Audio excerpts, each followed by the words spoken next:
Hey guys, it's Sam with 2Ms and welcome to this MYXclusive interview. As you guys can see, I have a very special guest here with me. He is no stranger to Mix. He is a musician, the frontman of Kala Lily, the founder of OC Records. He's also producer, actor. Honestly, guys, the list goes on, but he is here to talk about how he's been, yung bago niyang album, which is called Childlike, and everything in between. Everyone, please welcome back to MYXclusive, Kean Cipriano. Woo! Hello. Hello. Hello. Mixed viewers and VJ Sam. Hello, Good. Kian. Good afternoon to you also on this beautiful Thursday afternoon. Kamusta ka naman? How's life? Ano naman, living. Kumbaga, I mean, honestly, di ba, parang yun yung palagi ako nahihirapan sagutin na tanong. Kumusta ba talaga? Di ba? I mean, ano na ba nangyayari? Di ba, parang ganon. But I mean, I'm happy that the family's there. We're happy. I'm okay. Gets mo. Pero this pandemic talaga, may binigay siyang parang gloomy, gloomy feeling sa akin na hindi mawala-wala. Alam mo yun? So, yun lang naman. Yeah, I mean, just normal things. Miyak na yun. Naging therapy pala to, no? I love it. Pero yeah, no, gets ko yan. I mean, with everything that's going on, there's ups and downs, and really ups talaga and really downs talaga with everything that's been happening. And syempre, this is not my first time talking to you in the past year. I've talked to you quite a number of times. Pero now let's kind of look back then at the year that's been in terms of music, business, and family. You've been so busy. So how has that been for you? Kahit na ang dami talaga nangyayari, you're still able to do so many things. Wala akong choice eh. Parang pinili ko yung path. Gets mo? I mean, itong buong record label business for me kasi talaga it's really happening on a daily. 'Di ba? Parang making the company work is already a big task. And then you have your own career and you have your family and you have other things you want to do. 'Di ba? I mean, honestly, si China minsan parang dami mong ginagawa. I mean, yun yung sa akin ever since. Pero I mean, that's just how I am. Alam mo yun? Whatever circumstance, I think I'll keep on going. Parang if music is something I want to do for the rest of my life, either playing, producing, or making music for myself or other people, kailangan mo siyang gawin tuloy-tuloy. Like, you can't stop, di ba? You can't stop. I mean, especially in this kind of career, the entertainment business, di ba? You can't stop. I mean, for me, I mean, yun yung pakiramdam ko as an artist, that I just wanna keep on doing things. Di ba? Pero truly naman yan, kasi life stops for no one naman eh. So you really have to keep doing your thing and all of that. But speaking of business, because aside of course, from OC Records, nakita ko nga online that you're also busy with another business na parang sobrang sarap. So kwento ka naman, Kian, about your new business. Hindi siya parang sobrang sarap. Sobrang sarap. Sobrang sarap niya. Hindi naman sa mayabang, pero piniflex ko talaga yung bacon kasi masarap talaga. Tsaka natutuwa ako dahil I get to connect with friends again. I mean, with this small venture namin ni China. So it's called Bad Boy Bacon. So yun, bacon siya. Tapos bad boy siya. Tapos Ang saya. Ang sarap eh. Di ba? Bad boy siya. Masarap siya. Yun. So, Wow. sana check out nyo kami sa Instagram, sa Facebook at Bad Boy Bacon PH. Kung gusto nyo umorder, go to badboybacon.store. Yun. Sarap yun. Diba? Dapat pala I added it to your intro kanina. Dami kong liniste eh. Dapat bacon business owner. Wow. Grabe yun. But I'm curious, like, what made you guys decide na gusto nyo gumawa ng isang bacon business? Because honestly, that's actually really interesting and super unique. Kasi it all started na meron akong friend na nagpadala sa akin ng bacon. Pinadala niya sa akin. Tapos nasarapan ako. Tapos parang, oy, okay to ah. O tara, simulan natin. Parang ganon. I mean, ang bilis nung nangyari. Kasi nga, wala ka agad ako dun sa produkto. But, yun yung parang, parang sinasabi ko rin kasi kay China before, when the pandemic started, of course, we know naman na we're badly hit. Diba? And, parang sabi ko, parang dapat meron tayong binibenta na stuff na pagkain or ano yun, may kumagana din siya sa utak ko. And then, sakto yung bacon. Kaya we started Bad Boy Bacon. Wala lang, pampasaya lang. Diba? Yeah, pampasaya. True. Diba? A testament that life stops for no one talaga, guys. When an idea, opportunity comes, yan, Kean talaga grabs it. So, and bacon guys, is bacon. Yeah, and bacon is life. Who doesn't like bacon? So make sure to check out Bad Boy Bacon sa Instagram. Also mostly Instagram, no? Yeah. We have our site. Instagram. Yeah. Yun. So guys, make sure to check that out. Syempre, I mean, sabi nga ni Kean na masarap siya, so make sure to check that out. But also, aside from bacon, among other things, ang pag-uusapan natin today, of course, is the music. So of course, Kean, congratulations on your new album, Childlike, super saya. Your first solo album also. So before we actually get to talk about your music mismo, I'm curious about the title, no, Childlike. Kasi all throughout my life, people have told me na you should have a childlike sense of wonder, diba? So I wonder, like, is that kind of how is that related to your title, or is it even related to that? Actually, yun exactly yung gusto ko sabihin. Na parang ako as parang 16 years na ako sa business. And I can't ever go back to that day na I was young and raw and knew nothing and alam mo yun, parang hirap. So sabi ko, wait, through music, kaya kong bumalik dun. Paano? If I'm gonna have a sense of freedom, like full creative freedom sa akin, na I don't need to compromise with something I've done before. I mean, like, or magkompromiso sa something na nag-work. I mean, do you get what I mean? Parang, yeah. Ano lang gusto kong bumalik sa kung ano lang talaga yung, baga walang anything, walang external forces. Para mo ko nilagay sa playground or sa kids at work, kung alam mo yung kids at work. Yes! Oh my God! So, parang batang doon. I've been thinking of the title, for a title album, actually for a long time. As in, months akong paulit na iniisip ko. Ito, iniisip ko isa, tapos ito na naman. Hinanap ko talaga yung pinakauna. And then, nag-ending din ako sa pinakauna kong pinili na album title, which is Childlike. Kasi nga, feeling ko, nung create ko yung album, bumalik ako sa pakiramdam na, uy, bago to alam mo yun, parang I feel like a kid again. Pwede ako magkamali alam mo yun, pwede ako, alam mo yun, may ganun. Kumbaga may emotion ka in a way, pero pwede ka masaktan. Parang ganun yung pakiramdam sa akin. Kaya Childlike yung lumabas. Kaya di ba when you're a kid, like when you're a child, like yung mga experiences na yun, you kind of just pass through them, tapos you just go through them. So I feel like that's a great title then for the experience na you had with this album. Kasi sabi mo nga na you had full creative freedom of this on this album. So what necessarily did that entail, and kamusta naman yung experience na yun? Kasi I can imagine then with a lot of freedom, also there's a lot of parang, alam mo yun, parang it's also hard na madaming freedom. So, kumusta naman yun for you? Feeling ko, nag-work siya sa akin perfectly sa era na to ng buhay ko. Because I've had my fair share of, compromise nga, and parang you need to do this, you need to do that. And I realized na wait, ayokong that's what OC Records is all about, na medyo lumabas sa kahon, 'di ba? So nung ginagawa ko yung album, may weird feeling siya kasi nga parang alam mo sa sarili mo kaagad going in na wala kang pakikinggan na iba. Gets mo? True, yeah, oo. Gagawin ko tong album na to, gawin ko tong mga songs na to, wala akong pakikinggan kahit na sino. Basta ako ito yung music na ilalabas ko. 'Di ba?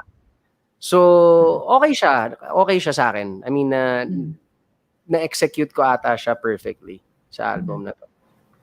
Definitely. I think so. After listening to the album, very raw siya, but also very honest then, which is something that people syempre appreciate, especially sa music kasi sobrang relatable nga din ng music. But I also saw that this album has been years in the making already. Feeling ko we also talked about it in the past already na, you've been working on a solo project. So why do you think it took that significant amount of time para matapos mo yung album na to?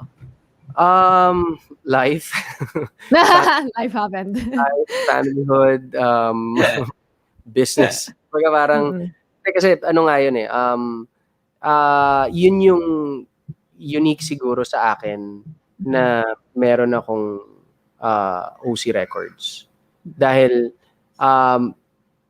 may pakiramdam, may sumisigaw na bata sa background mo, alam mo yun, parang when the record label started, we knew we had to prioritize some releases, some projects, some campaigns. And of course, you get caught up sa dami ng nangyayari na daily, diba? Because you have to like think of other artists as well. So yun yung struggle sa akin palagi. Wait, yung release ko ba paano? Pero like halimbawa may isa akong artist na gustong ma-execute tong plano na to the way na kung paano ko siya na sa utak ko. Pagdating sa akin, doon ako nahihirapan kasi ako siya. Oh. Yun yung pinaka-struggle sa akin. And I think naging factor din yun dun sa 3 years na process ng album because yun nga, life happened. And it happened. Pero nung nagkaroon ng itong pandemic na to, sabi ko, pucha, bilis na ng buhay Kailangan ko na gusto. Kailangan na marinig ko tao, kailangan marinig ko ng kids ko, kailangan marinig ko to sa sarili ko. Kasi lagi ko nga sinasabi na I think this is the defining moment of my career. Itong Childlike. Because I just love it. I just love it. Ganun yung pakiramdam niya sa akin. And I know na para ako nagsisimula ng career ulit. Tapos excited ako sa mga na next. Excited ako sa mga nagagawa ko ngayon. Happy ako sa mga nagagawa ko. So, yun siguro yung parang positive effect sa akin ng pandemic because I got to like really isolate and just create. Hindi literal na isolation because I have my family and they're my biggest inspiration and distraction at the same time. Diba? So, feeling ko yun talaga yung fate ng record. Baka 3 years ko siya dapat talaga gawin para mapakita ko kung ano yung gusto ko sa una kong album. Definitely. In terms of timeline nga, diba, they say na, these things happen for a reason. I mean, as cliche as it sounds, at least, like, the way that you're saying it now, parang, it was really meant to be 3 years. And I like that you said na parang feeling mo you're starting your career again. Kasi sobrang rare ng feeling na yun. Feeling ko, like, not everyone gets that feeling when they're doing something that they love. And in the midst of a pandemic pa. So sobrang, I can imagine yung mga feelings mo then experiencing all of this through the creation of your album. Must have been crazy. Super crazy. Para akong, yun nga kung babalik ko yung sarili ko palagi sa pagkabata, Total Childlike na rin naman yung title na. Parang, yung pakiramdam ko sa album na to, para akong lumipat ng school. Gets mo, para kang lumipat ng school. Lahat, bago yung kaklase mo, bago yung teacher mo, bago yung buong environment, diba? So, I was super lucky. I am super lucky that I got to work with fantastic musicians. I was able to work with Wendell Garcia and Romel de la Cruz.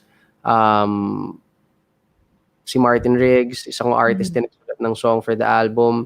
I got to connect with William Elvin, an old friend na matagal na akong bilib sa songwriting niya, and then was able to put in one song.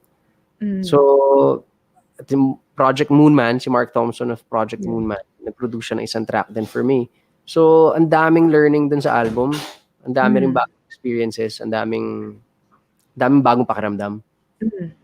For sure. And yeah, and going back to the analogy nung school, yung bagong school, syempre sobrang exciting yan kasi ang daming, new things, new environment, and all of that. Pero a certain part of it is also pretty scary, di ba? Kasi you become vulnerable then. And the record na, yung childlike, parang it seems like it's very personal to you eh. Ang dami mong thoughts and feelings and emotions na experience mo throughout the years that you kind of channeled into your music. So how do you like build up yung courage na yun to be vulnerable, especially in a new way, to yung audience mo through this album? I don't know. It's a hard question. Di ba? Hindi ko alam eh. Kasi ngayon para akong sabi ko nga sa'yo, para akong bata ulit na nagsisimula ulit na isang malaking uncertainty na sa harap mo pero alam mong looking forward ka lang to, get better and do things you like that would, magpapasaya sa'yo. Di ba? Pero wala akong sa kanya na I wanna be this, I wanna be that, parang sa album na to, I just wanna be myself. I just wanna let it out and let it in. Di ba? Yes. Let it out, let it in. Cipriano 2021, guys. Quote it. Gawin niyo ng Instagram caption yan. Yung embroidered. Embroidered. Royalties. Para diba? Add it to your merch collection. You never know. But I love that. I love that you said that na parang you just really want to be yourself. And nakita ko nga na, this album you said is a testament of courage to break free from what people expect of you. So given that, how different is Kean now after this album and everything that you experienced in the last year compared to, for example, Kean from years back? The old Kean is dead.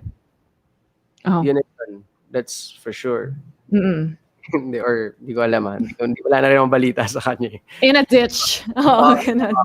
Pero ako talaga, I've accepted the fact that that's what life is all about. Life is all about the ever-changing times. Diba? So, ako, 6 years ago, when I was single and, free and just doing my thing, everything on my own, ibang tao na yon. Sa ibang tao ko ngayon with my family, with the career that I was able to, create. Parang iba na, with the experiences, with the knowledge, with heartbreaks, with betrayals and stuff like that. So, alam mo yun, parang yung Kean now is, kumbaga mas kargado ko ngayon na as a person, I must say. Diba? Kumbaga hindi, of course, meron pa rin akong times na medyo parang, sasabaw-sabaw ka, or alam mo yun. But, but if you talk to me now, or I'm sure we can talk ng mas, kumbaga, I definitely give you a decent conversation now. Diba? Mas, ewan ko, hindi ko alam. Baka mas invested lang ako sa everyday na nangyayari. I love that. And all of our conversations naman have been decent, and I've learned a lot from yung mga convos natin in the past. So I can attest to that naman. So I can vouch for that also. But that's really interesting nung sabi mo, the old Kean is dead. That's very Taylor Swift of you. Feeling ko, sinabi niya din yan. No, I feel like that's a very powerful thing din to say kasi some people, di ba, ayaw nila mag-let go ng past self din nila, and they just... Kasi yun. Hirap. Parang walang point na kung ano yung nagawa mo na before, gagawin mo lang ulit ngayon. Okay, don't get me wrong. Pero I'm just not the type of person na nag-e-enjoy sa paulit-ulit na result ng ginagawa ko. Diba? Lagi akong parang striving na maging mas better sa sarili ko or sa nagawa ko every day. Diba? ko alam. Pag tumanda na ako, I don't know what I'll be doing. Pero, Yeah, for sure. at least for now, diba? I mean, I'm not gonna lie, but it's really flattering whenever somebody tells me na, I think you're the hardest working musician or you're the hardest working person I know. Diba? Because that's just how I am. And that's something to admire talaga. I feel like you're also, really, I think the same thing. Sobrang hardworking mo. Ang dami mong ginagawa and the list goes on, like I said. But, I mean, if that's really the way that you're wired, diba? Syempre, we admire that in you. And I also do want to ask, kasi diba, when we're younger, syempre, we have yung parang idea natin of paano ba tayo in the future and how we're gonna be in the future. Now that you're here where you are now, is this where you pictured yourself, like, for example, 10 years ago or when you were first starting out? I think so. Parang okay naman yata yung run. Alam mo yun? Parang wala naman ako. It's just that may mga things na parang, paano ko ba edit yun? Alam mo yun? Or parang, pwede bang balikan yun tapos ayusin ko or gagawa ko ng ibang diskarte. Alam mo yun? Di ba? Yeah, for sure. That's life, di ba? Parang, kaya mahalaga yung every single second. Kasi For sure. ano talaga siya. But I mean, ako okay ako eh. Parang I think ito yung na-imagine ko naman before. Like may tumatawag na ano. Okay lang. That's fine. That's totally fine. But I love that. No, kasi not everyone can say na, you know, this is exactly like, or I love how it turned out. It's a very powerful energy nga, like I keep saying. But with childlike also, sabi mo nga na, you know, this is like one of the best things, if not the best thing also you've done with your music and your creativity then. So let's talk more about yung album mismo. So it's a 9-track mix of new and old songs. And sabi mo nga, you collaborated with a lot of people also for this album. Tapos sabi mo nga parang the process of your album medyo nahinto siya sometimes kasi you had to work on the music of other people also. So how did working with yung ibang artists actually help you with your album also? Lahat ng aspect siguro natulungan niya ako dahil every single artist na nakakausap ko may bago ako natututunan sa kanila. Diba? Either something na gusto kong narinig ko sa kanila or something na like hindi ko gustong narinig or parang hindi mo siya, mali yung term ko, hindi ka nag-agree fully. You learn from it also. Kasi alam mo kung ano yung gusto mo at hindi mo gusto. So with the artists that I deal with every single day, I'm lucky that, you know, we're part of each other's lives. Kasi at one point, may napag-uusapan kami at natutulungan namin isa't isa mag-grow. Diba? So parang kung tumanda na kami, I mean, ganun ko siya in-imagine na parang, wait, sulit ba itong ginagawa ko ngayon? Kasi pag tumanda ako, ano ba itong magiging na to? Ano ba yun? Alam mo yung na parehas na kayong 70, halimbawa, and then, wait, kumusta? Tapos wala kayo pa ulit-ulit na pag-usapan kundi yung ginawa niyo music before. Kasi yun yung naalala yung ginawa niyo together. So, kumbaga parang whenever I dish out something to somebody, nagre-reflect siya sa akin talaga na parang may mirror ako sa harap. Whenever I say something o kung may advice ako na ibigay sa isang artist, automatic magre-reflect siya sa akin eh. Kasi ako mismo I need to walk the talk. 'Di ba? Ano yung sinasabi ko, 'di ba? Para walang point I say every time from the get-go, lagi namin sinasabi, OC Records, creative freedom. Diba? So parang walang point na lagi ko sinasabi yon as parang message ng OC. And then, I don't do it. Diba? Parang, kumbaga, especially with this album, yung creative freedom talaga yung gustong sabihin nung mismong material. Alam mo yun? So, whenever I parang find myself na nakikinig ng sarili kong sound, parang naiisip ko rin yung mga, so wait, ano nga ba yun? Saan ko nalaman to? Or sino ba yung nakausap ko tapos nakuha ko tong pakiramdam na to or yung idea na to, something like that. Diba? So, it's super big help. Yeah, I can imagine, especially with all the artists that you guys have at OC, sobrang creative and really Yeah. think out of the box. So I can imagine yung parang mga sessions din ninyo. There's a lot of ideas that come through. But also Yeah. given that, syempre, I'm sure there were things na you tried out for Childlike na you never thought you would maybe probably try out. But is there something like that? Parang something new na you never thought na gagawin mo for an album or for a sound? Parang for some weird reason, gusto ko talaga gumawa ng music na sobrang chill lang. Yung tipong kaya mo siyang pakinggan ng hindi sobra mong ibibigay yung full energy mo sa kanya kasi siya yung malaki energy sa'yo. Alam mo yung gano'n? Yung groove na yun. So, with Childlike, yung ako di ko na-imagine na maglalagay ako ng trumpet at sax sa isang kanta. Parang kasi gawa na yung song, yung Took Me Out, yung first track na gawa na yun. Pero hindi ko siya mapamix. Hindi ko siya masimulan mapamix kasi may hinahanap akong element. So, nag-try kami ng trumpet. Medyo nag-work. So, sabi ko, hindi, kailangan lumambot. Naglagay kami ng sax. Nagsama namin. Lagyan namin sa likod. Nag-work. Alam mo yun, parang, okay, ang sarap nung, baga may bago tayong recipe na nilagay, tapos niluto, okay to. And then for Sa Ibang Mundo, which is the carrier single of the album, dahil Phil Pop 2015 pa to sabi namin, i-recreate natin yung song, pero 2021 na. Alam mo yun? Sa Ibang Mundo 2021 na yung title niya. Kasi nga, completely iba na to. And then, I was able to collaborate with Mark Thompson of Project Moonman. And pasahan lang kami. As in, pasahan kami ng files talaga. Ganun lang yung proseso namin ngayon. And ang sarap makatrabaho ng mga bagong producers na alam mo yung I mean, I just feel the love and respect sa buong paggawa ng album sa lahat din ng mga nakatrabaho ko. Alam mo yun? Parang may certain energy na gano'n na yun nga, Childlike. Hindi siya talaga isip ng like, anong returns nito? Or how they gonna, basta masarap yung tugtugan ng album. Parang gano'n. Yun yung parang main theme niya. Bouncy, groovy, flirty, GV. Yun siya. Yeah.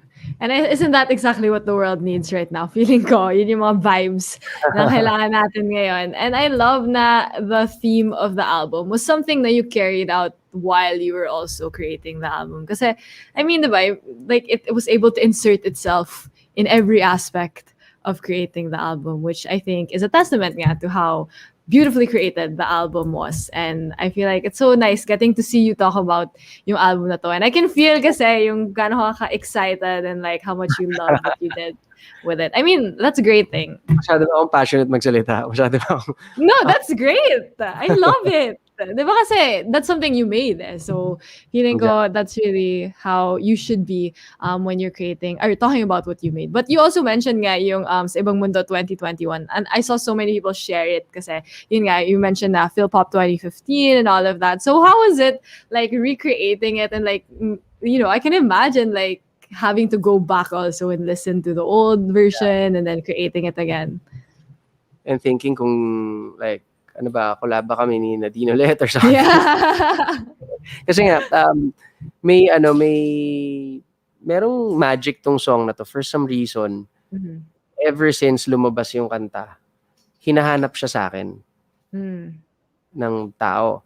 It's just that, kumbaga parang, hindi ko alam kung bakit hindi siya nasasama sa setlist or parang wala siya sa repertoire. Alam mo yun?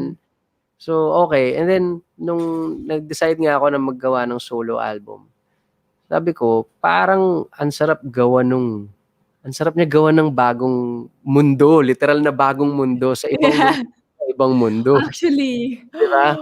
Ganun yung gusto mo. Tapos 6 years yung pagitan, anong mangyayari. Kumbaga, it's very Cobra Kai, you know? Yeah. So, parang wala lang. Parang ginawa na namin. Kasi it's really a good song. It is really a good song. So parang gusto ko siyang makanta. Gusto ko siyang magawa ng sarili kong rendition para I think some people who like the song would appreciate kapag narinig na. Kasi ako rin, pag kinakanta ko siya, parang rare to, di ba? Yeah, yung feeling. And I love that you use Cobra Kai as a reference. Karate Kid tapos Cobra Kai. I love it. It's so good. So yeah, feeling ko nga kasi like I saw people share it nga sa story nila, you know, it still gives them the same kind of feeling that they when they hear the original, but also something new, something fresh, diba? So that's really cool that you're able to include that then sa album. But I'm sure all of the songs then sa Chad, like very personal sa'yo, they all have meaning and weight in different aspects of your life. So if you were to pick, at least for today, yung parang favorite song mo off of Chad, like, or yung pinaka-memorable na parang you worked on for Chad, like, what would that song be? Yung Tonight I Break Some Promises is a song na sinulat ni William Elvin. He's also an artist from OC Records. Pero based siya sa Hong Kong. And he's a fantastic singer-songwriter. But a super amazing composer. So, nung nagsisimula kami, I think I met him through one of my bandmates, my former bandmate, Alden. And then, kakasama na kami sa Uste.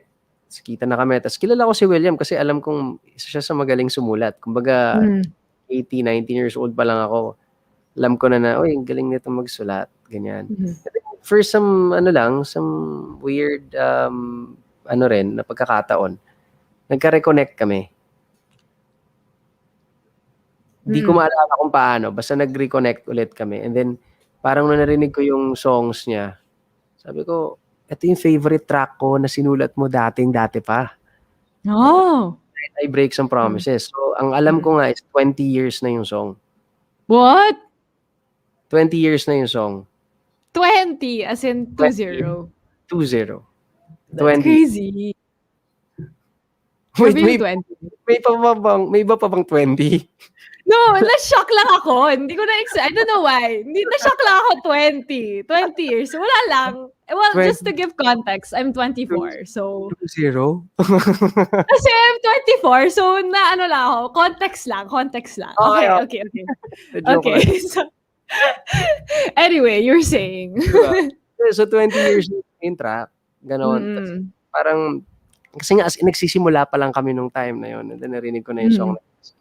Who'd have thought nakakantahin ko siya sa first solo album ko. Ako talaga gusto ko yung song. Kumbaga, it just goes to show na ang isang magandang kanta, ngayon, 5 years from now, 10 years, 20 years, 100 years from now, a good song is a good song. Diba? So yun yung, kaya gusto ko yung nangyari sa track na to. So parang, baka rin, ito yung perfect time na makantahan ko siya kasi mas mabibigyan ko ng justice siguro yung delivery o yung mensahe na gusto sabihin talaga ng song as dati. Yeah. Wow, I'm really shocked na gano'n na pala. Pag yung kanta. Sobrang asshole nung kanta. Grabe. I mean, but we all have naman those phases also naman in life. So I feel like, diba? I mean, 20 years na, sobrang na-shook ako, grabe. But like, I feel like you said, that's the testament nga to a good song is a good song despite yung time that has passed, right? Diba? That's really something that people can still appreciate even though after all this year. So that's a really good trivia also about Tonight I Break Some Promises. Now you guys know how long it's been since this song has since it originated. But yeah, I feel like yung album nga to is very personal to you, has a lot of stories then, very personal stories. But how does it feel for you na ngayon na it's out for everyone to enjoy na then they're listening to it, they're also feeling the things that you feel that you put into the music? Ano siya parang yung pakiramdam ko kasi for Childlike, hindi siya yung katulad ng pakiramdam ko before na pag nag-release ng song, lumabas na yan dyan, okay na. Diyan na siya, kanta na siya. Di ba? Pero ito, masaya ako na sina-sound trip siya lang kahit sa sarili ko. Hindi ako ganun. Kumbaga parang, basta lumabas na yung song, medyo nagle-let go na ako sa kanya. Tapos maririnig ko. Pero hindi ako like super Pero ngayon, sina-sound trip ko talaga siya. Tapos yung diskarte ko kasi pati yung yung process niya talaga from yung idea to recording it to post-production. Ano talaga talaga nakatutok talaga ako sa kanya. Alam mo yun, na parang sure that everything's alright. So para ako nagpa-party. Tapos nakikita ko yung mga tao na kumakain. Hi! So, yung sinasabi ko, para ako nagpa-party. Na nakikita ko na kinakain nila yung niluto ko. Parang ganun. Alam mo yun? Oh, yeah. Yung feeling na yun. Yung, ay, okay. Kung masarapan man sila, okay. Basta pinakain ko na sa kanila. Yeah. Sila, okay. Di ba? Parang ganun. So, yeah. Solid. I love that. And I can imagine kasi, for example, like for me, if I watch, for example, vlogs that I've made, sometimes I cringe kasi watching myself. So I can imagine ngayon na tapos na yung album, tapos you worked on it na talaga. What are the feelings that you get when you listen to what you made? For childlike or for yung mga dati? For childlike. Masaya ako. I mean, lalakasan ko pa yung volume. Alam mo yung ganun. Wow. Yung ano niya sa akin. I mean, willing ako ikwento and all. Alam mo, it's siguro ano lang din, parang yung sinasabi mo kanina na nakikringe ka pag kami yung sarili mo or gano'n. Gano'n yung pakiramdam ko with the songs that we released before. Na naging, kumbaga parang, we're blessed na malaki yung na-reach nung kanta. Diba? Pero may feeling na siya kasi minsan ng, alam mo yung, sobrang mong flattered kapag pinaparinig sa yung song, pero medyo naiiyak ka rin na, I mean, tutugtugin ko sa'yo yan. I mean, tutugtugin ko yan, okay? Pero yung recording niya mismo na parang 18-year-old me, 18-year-old voice, alam mo yun, parang, okay. Sige, alam mo yan, ganun siya. 18-year-old angst, yung mga ganon. Yes. Alam ko anong, I mean, alam mo kung ano iniisip mo nung time na yun, di ba? Pero, iba lang siya yung pakiramdam na, okay. Sige. Yeah.